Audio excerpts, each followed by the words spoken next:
All right, so we're gonna do one more scatter plot. This time we're gonna swap what we did in the previous one.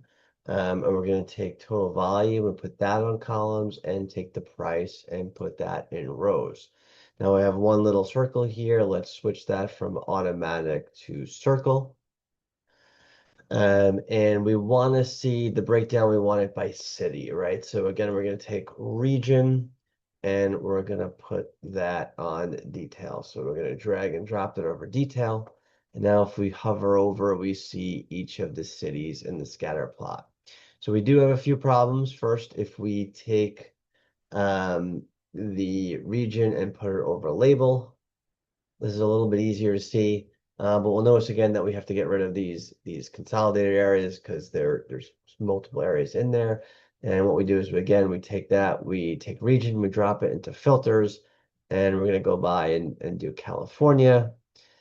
Get rid of Grand Rapids, Great Lakes, go down, get rid of Mid-South, Northeast, Northern New England, South Central, Southeast, and West, and click Apply. And that looks a little bigger, and we can see we do have an outlier, and that is Los Angeles at 128 with a lot of volume. We still want a little bit more, so we want to know which is producing, say a lot of volume. What we could do is we could take total volume, and if we drop it over size, you'll notice that the places that utilize more volume, that suck in more volume, 506 million in Los Angeles, New York, we could remove the plains, but Houston, whereas Hartford, a lot smaller, a lot less turnover in Hartford or Albany or Spokane as you would expect. One of the other things we have, which we haven't used now in a bit, is our total revenue. So if we take total revenue, let's see if we drag and drop it over colors.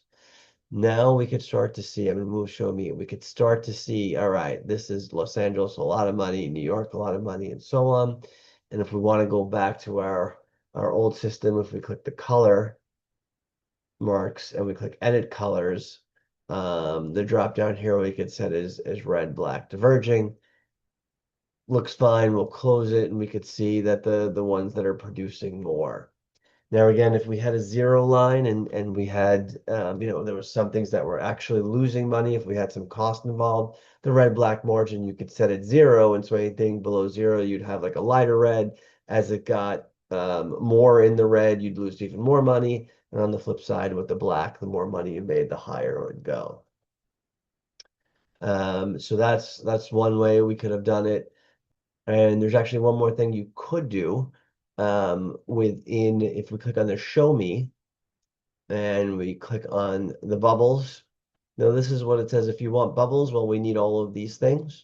We could tell Tableau, hey, choose for me the ones that make the most sense. And now we could see if we could see Atlanta. Okay, Atlanta, the average price 129 with the total revenue. The lower the total revenue, the redder it is, and the darker it is, the higher the total revenue in this case, right? So we can see right now, Los Angeles, New York, Tampa, the plains, Tricia Get Ready really did quite well. And the really deep ones are a little less so. So Spokane, Roanoke, Syracuse, not as good. And that is it. We could also, let's see if they give us a chance here.